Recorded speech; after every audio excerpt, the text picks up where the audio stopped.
Hello, elegant listeners, and welcome to Go, my favorite sports team. An episode hosted exclusively and singularly by me, your master of balls and holes, Tyler Scheid. I wanted to dive into something particular, especially after some recent things that have happened in sport. We've seen a lot of it throughout the year, and also something that's very personal to me, and that's talking about fear.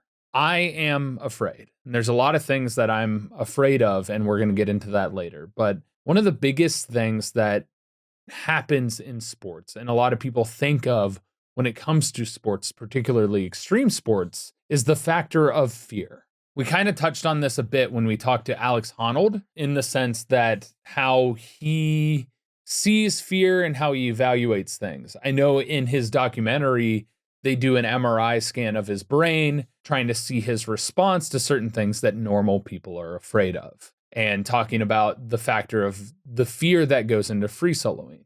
And now that's not to say that being afraid is a bad thing. I mean, fear in and of itself is actually a really good thing for the most part. It keeps you hyper aware. I mean, by its definition, it's an intense emotion that is a response to a perceived threat or danger. And it causes psychological changes to lead to behavioral reactions. We often talk about this as like the fight or flight response, but it can be a very vital response for your body and your mind in a sense when you're in imminent danger, when something is imposed in front of you that is life-threatening. And so it can be caused by a number of different things, different outside influences and internal ones, and certain things come from it. And a lot of people think of like fears being different from anxiety, because anxiety is the worry about a threat as opposed to actually the fear of a threat. So anxiety relates more to something that has never happened or has yet to happen. But I still follow that, and we talk about that in the sense of fear. Fear of failure is one of the biggest ones. And so there was an interesting thing that happened, and I did watch the Tyson fight. And in round one, you could see the face and characteristics of fear in his opponent's eyes. And there's a lot of different things that happen in that fight, so I'm not going to go into different things. And plus, I don't want to support the particular promoter who put it on and stuff with relation to that. But there's also a lot of fear that's going around with relation to things that have happened in the United States with the election and certain things that are going on in that regard. And so the biggest thing I wanted to talk about is fear as it relates to sport. And then I'm going to relate it to my personal experience and what I'm going through right now. And so one of the biggest things that affects the brain of an athlete is a lot of different factors are going on. And fear is something that you don't want to have because it's going to actually hinder your performance. And I'll get into that in a second. But when an athlete gets hurt, for example, one of the biggest things that suddenly is lingering in the back of people's minds is like, oh, I don't know if I can trust that part of my body anymore. Or if they've dropped a pass before, the domino effect, also known as quicksand, as is talked about in one of my all-time favorite movies, The Replacements, is like trying to overcome a failure. And then you start trying too hard and things just keep getting worse and getting worse and getting worse. And you keep making mistake after mistake after mistake after mistake. And a lot of that is because of the self-fulfilling prophecy that fear can bring to the table. Because if you start thinking about, oh, I can't make this mistake, you're more likely to make the mistake because your focus is not on catch the ball, it's on don't catch the ball. Because it's like, I have to make this catch, I can't drop this. And so when you're starting to manifest things and thinking about things in the negative, you're more inclined to have the negative result occur because your brain is focused on the wrong thing. And so fear is a massive problem in sports psychology, and it can manifest in a number of different ways. And it's talked about massively because it affects your ability to perform. If you are an athlete going into a big competition, the instant you start having fear, your confidence is going to fall off. Your level of ability is going to fall off. Your body's chemical changes and what you're going to focus on is going to be completely different than when you're focused on the other things. So some of the biggest fears that come in is fear of injury, fear of having something happen, especially if you've been hurt before and you go into a situation where, hey, I've torn up this knee. Now I'm going to really protect myself, which is then going to create this underperformance. And there's a certain level of it of like, yes, fear is a good thing because you protect yourself. But if you're trying to, get a first down and you're afraid you're going to hurt yourself, you're going to turn off the jets earlier, or you're not going to run as hard, or you're not going to make that same cut you would to dodge a tackle. It happens in baseball. You're afraid that you're going to get hit with the ball at the plate because you've been hit over and over again. You're not going to have that same focus on hitting the ball and staying in that batter's box and square. You're going to start bailing out. It's going to mess up your footwork. Your eyes are going to get off the ball. You're focused on something beyond what you need to focus on to perform. The other one is like fear of failure. Being afraid to lose a game will then compile the idea that you're going to play it safe. You don't want to get embarrassed or let your team down. And all of a sudden, because of those things, you start thinking about your mistakes and thus making more mistakes. Thinking about other people's expectations, fears of meeting your own or others' expectations that you're not going to meet them. And so what it does is it rewrites situations that expose you to your fears. You're going to rewrite the script for the situations that trigger those fears. You're going to think about the domino reaction. And one of the biggest things I always had is if I screwed up a play, I would blame myself for anything that happened thereafter because my mistake affected the dominoes that applied later. I could be off the field the next play and a fumble would happen, and I would blame myself because that play wouldn't be run if I had caught my pass. There are so many different factors that fear brings into your brain and how it affects your neurological system's responses. Your fight versus flight response can be a great thing in certain situations, but even as we talked about with Alex Honnold, adrenaline gets in the way. Your body starts to shake. You get fatigued a lot faster. There's a lot of things that happen to your body when you get that fear response. And a lot of overcoming fear in sports is practice. You get to the point to where everything becomes routine, that you have zero doubts and your fears get pushed by the wayside. And that's likely what happened with Alex climbing over and over and over again as a kid. Eventually those major fears of falling and stuff like that were replaced with like the confidence and capability of doing stuff, because by being afraid in those situations, you are more likely to fall, more likely to get hurt. And so the way this kind of plays into me right now, and what I wanted to talk about why I'm afraid, is because I'm afraid of letting you guys down. I'm afraid of not putting on a good enough podcast or not being good enough for the quality of entertainment that you guys come to the podcast for. I'm afraid of so many different things in the future. And like I said, that's probably more anxiety than fear, but I'm afraid of not being good enough.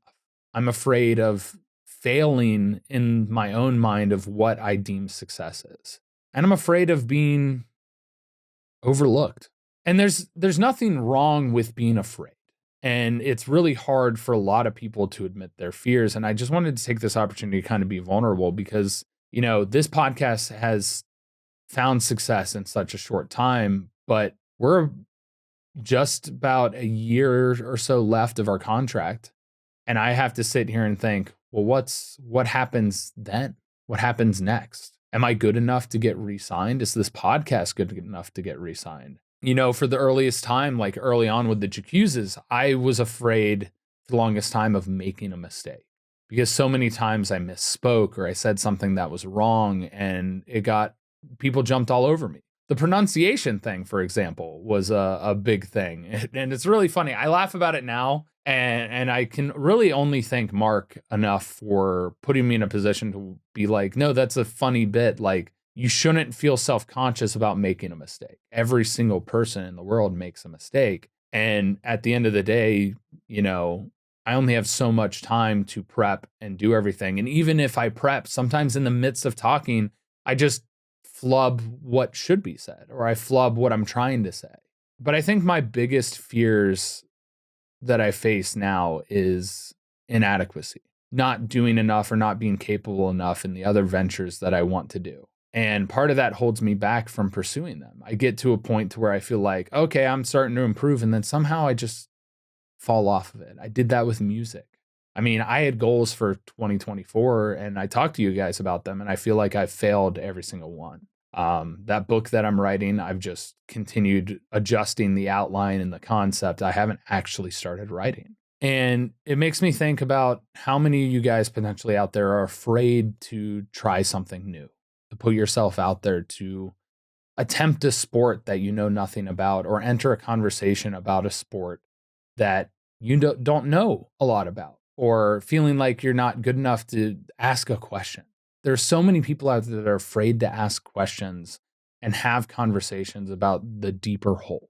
That's part of the reason why I wanted to create this podcast, was to open up those doors for different people that are there and talk about the different aspects of connection and different ways for us to interact with each other, and also open up about my passions, about the things that I like. And at the same time, it opened me up to criticism of people questioning how much I know about sport. And it's hard for people to understand those things, because I feel like I know a good bit about sport. I will never say I'm an expert at everything, but I know a lot about a lot of different sports. And I pride myself on doing a ton of research before I actually get into talking about each different one. And yeah, I'll misspeak or I'll overlook this particular aspect or this small thing, but that's the point of the primer, is to open those doors and to give you enough to where it's like, if you're interested, hopefully you can find it. And I'd love to do deeper dives. I'd love to be able to have discussions with every single one of you about every single sport that you're interested in. And especially those that are already passionate about a sport, that are already coming at me and being like, you missed this, this isn't right, that's that. And I'm like, cool. I respect that. I want to hear that. I want to improve. I want to correct my mistakes. I want to learn. And I want to be able to make this podcast the best version of this podcast that it can be. This is my baby. I've spent so much time over the last 3 years trying to make this show bigger and better and more fun. I hope you guys see that. But there's also so many other things that I want to do in life. And to be honest, I'm afraid.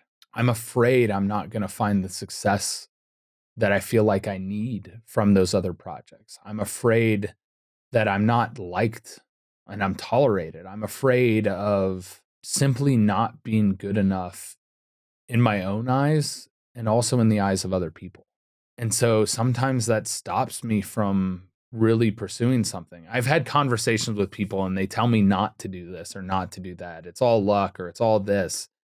And it's really been demotivating in a world where there's so many other things out there to be afraid about, that I want to have that confidence and just pride to be like, I accomplished this. And I wish I had that ability to be proud of something just based on my ability to complete it and not the public's perception of what I accomplished. There's so many different projects. I was actually having a conversation with Mark earlier today about what I want to do. And I think the biggest setback for me knowing what I want to do is my fear of failure, my fear of not being good enough, or my fear of putting out something that people don't like. I feel like since 2020, with everything that happened with Unis Honest, I almost disappeared from people's eyes and people's thoughts because I had to stay in my apartment seeing all of 5 people for a year. I'm afraid that I'm forever trapped in the shadow. I'm afraid that I'm forever going to be known as a friend. And there's nothing wrong with being known as Mark's friend. I take great pride in the fact that Mark and I have been friends for so long. And honestly, I think Mark is a person that isn't necessarily allowing people to be friends with them unless they have something about them that he respects and appreciates and cares about. And so I'm honored to be known as Mark's friend because I'm honored to be Mark's friend. I'm honored to be friends with all of the people that consider me a friend. And I'm afraid my insecurities are getting in the way of me being the best person that I can be. And my fears are getting in the way of all of that. And I think about it in relation to sport. And I think about how fear gets in the way of your ability to perform because you start focusing on the wrong things. And I think about my time as an athlete and how I never felt afraid.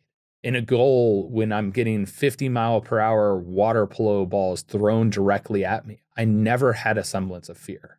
The amount of times I've torn my knee and had 3 knee surgeries and come back from it and there's a semblance of hesitation and fear of it injuring again, but still manage to get back on the field and play basketball and do a number of different things. I mean, hell, when I play basketball and I joke with my friends, I'll go up to them and be like, hey, dude, my thumb bent back. Ha ha ha, I got hurt again. Oh, look, I'm bleeding. When did that happen? And that's become a running joke of me being just shrugging off injuries. And I think it's because of all that I've been through on that side that it just doesn't scare me. But judgment scares me the most. My own and others. My fear of putting so much work into something and nothing coming of it scares me the most. And part of that makes me think it has to do with the fact that I grew up with chronic illness. For a lot of people out there probably don't realize this, but by the technical definition, I'm disabled because I'm immunocompromised.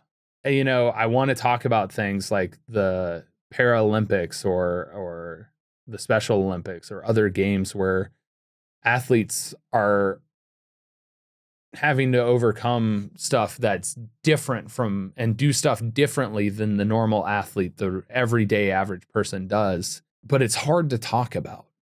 And the reason it's hard to talk about is because so many people get up in arms for a number of things.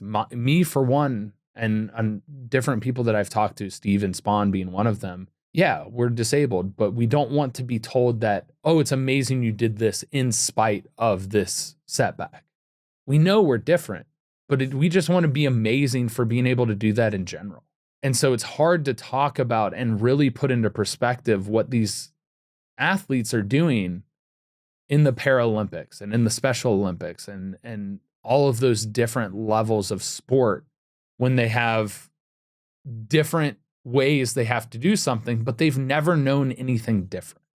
And so there's a level of fear with relation to that because I don't want people to see that for their hindrances. I want to see them as the athletes that they are, not because they overcame something else, but because they're just incredible athletes. And yeah, they do it unique ways. Shooting a bow and arrow with your feet is not something you see every day, but sometimes that's the way you have to do it. And it's incredible that what they can do, like people that have all of their limbs and can shoot normally would never think to do that, but they're still an incredible athlete in comparison to people that shoot bow and arrow with their arms.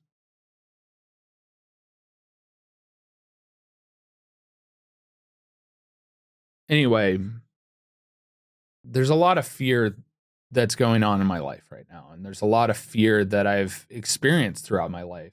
But I've definitely felt like, for the most part now, I'm afraid in the sense of I don't know what to do next. I'm afraid because I don't know what comes next. And I think a lot of people understand fear more than anything because it's one of the most relatable things, from the smallest fears to the biggest fears. You could be afraid of, a spider. I think that's a very common fear. A lot of people are afraid of spiders or fear of snakes. There's bigger fears in the sense of how they affect you as a whole. The fear of the future, the fear of failure, the fear of embarrassment, the fear of not being able to fulfill expectations or what people think of you.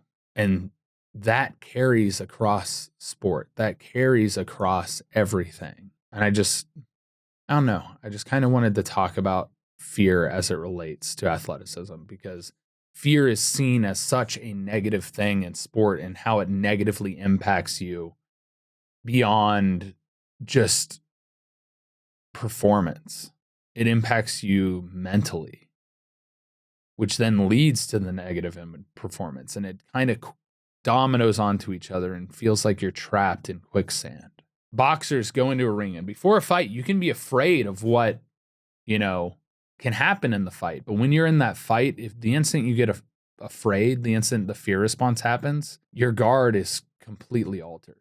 I mean, and fear is a positive thing in a lot of things in life. When you start being afraid, it shuts down all of the things that you don't need and focuses on what you do need. I mean, your reactivity is massive. Your hearing goes up. Your senses are heightened to the extreme. I mean, smell to sight to hearing, everything. If you've ever gone into a haunted house, that feeling where your hair stands on end and you're just waiting for the next thing to happen. You're more aware of your surroundings than ever before. And so a lot of people probably would think, oh, but being afraid's a good thing because you'll be more reactive. But that's the problem, is sometimes you react in the wrong way when you're afraid, especially in sport. You don't react in the way that pushes you through to advance. Or like when you're climbing, it makes you shake and it runs your energy out to where you're more likely to fall or slip, fumble the ball, or run the wrong direction, or do a million other things in different sports, or bail out of the batter's box,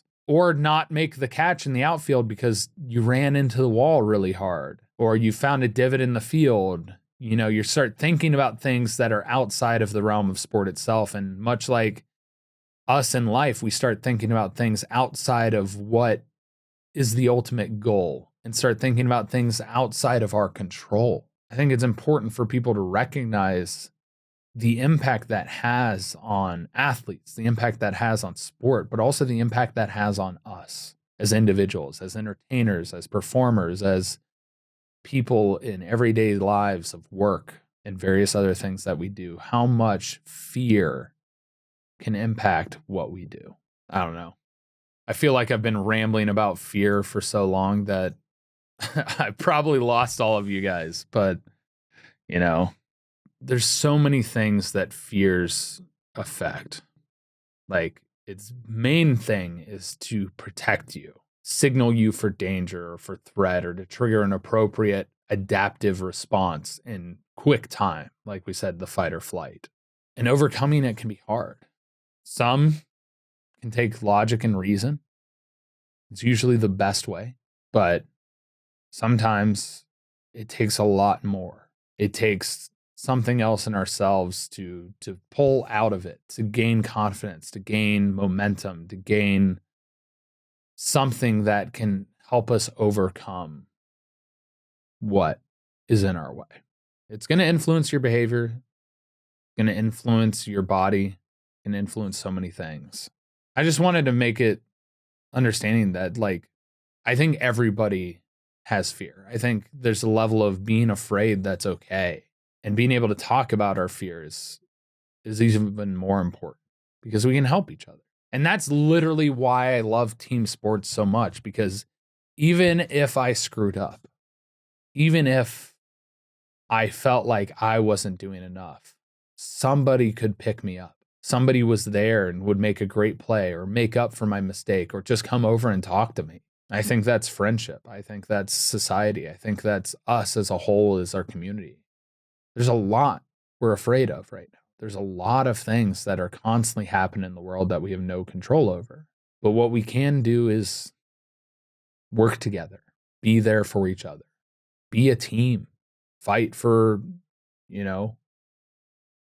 our win, the things that we need, and find our way forward. And that's probably the biggest thing that I love about sports, especially team sports, is the camaraderie that you get towards a single purpose, towards a single goal, and your practice and work together to not only improve together as a whole, but you improve as individuals within that group.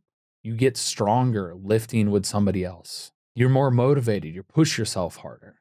You get stronger when there's a level of rivalry or camaraderie. You get stronger when you're trying to lift yourself up so that you can lift others up with you. We're social beings, and having support and also acknowledging that support is huge. So I guess what I'm saying is, I'm human too. I'm afraid. Athletes get afraid, and it's okay to be afraid. It's okay to want more, but it's also important to recognize how it's going to affect you and find your way towards what it is you truly want. And I don't know necessarily what that is, and that gives me even more of a sense of fear. But I do know that I love this podcast, and I love being able to share my passions and be open and honest with you guys about the different things about sport that are so interesting to me, and to be able to share that with Mark and to have fun making this podcast. I don't want this podcast to end, but I definitely want to do more than just this podcast. And I definitely feel like there's a lot I need to overcome, but at the very least, I can thank you for supporting this podcast. I can thank Mark for being here for that, and all the people that are listening and and paying attention. I really appreciate that. Hopefully we're going to have some really cool stuff come up for you guys. I've got some great episodes in the books. We've got stuff for Thanksgiving coming up with the Thanksgiving special. And I'm afraid, but I'm excited for the future of this podcast. And I can't thank you guys enough for watching and listening and supporting in any way possible. Being on the Discord, being on the Reddit, reddit.com/r/gmfst. If you want to support the podcast in a monetary way and get yourself some sweet merch, you can go to store.gmfst.com. Sorry for making this shorter episode, being kind of emotional with it, but I wanted to be real with you guys and talk about fear. It just felt right after seeing the fear in so many people's faces so recently, and then seeing it in sport specifically. Thank you guys for watching. Thank you guys for listening.